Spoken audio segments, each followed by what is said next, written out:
بالنسبه للتراك اللي هو مثير للجدل مؤخرا واللي انا علقت عليه ان هو في حاجات غلط موسيقيه.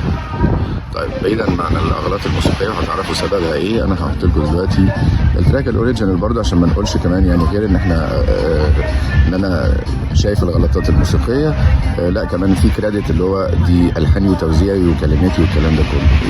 فهسمعكم التراك.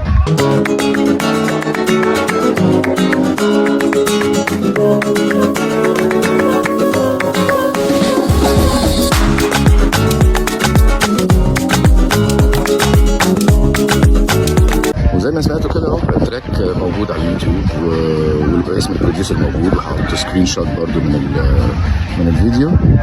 وده موسيقى انا بالنسبه لي تعتبر مسروقه، يعني احنا لو حطينا مزيكه حد وما اديناهوش الكريدت بتاعه تبقى موسيقى مسروقه.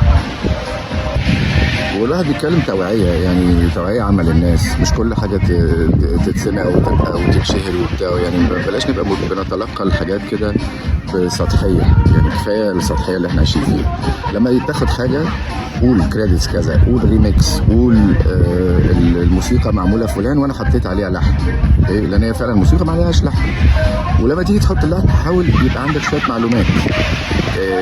دلوقتي النهارده كل من هب ودب، وبرجع اقول الكلمه بتاعتي دي، كل من هب ودب بقى على الساحه، على الساحه الفنيه، الساحه الموسيقيه، على كل الساحات الفنيه بقى كل من هب ودب، واحنا قاعدين فاشخين بقنا كده وبنتلقى ومفيش يعني. فانا كمان 10 سنين مش عايز افتكر، يعني مش عايز اتخيل كمان 10 سنين احنا مستوانا هيبقى عامل ازاي.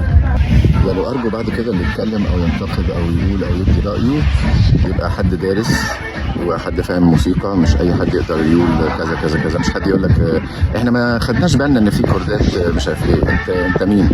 انتوا مين حضرتك عشان تقول خدت بالك ولا ما خدتش بالك وانها حلوه؟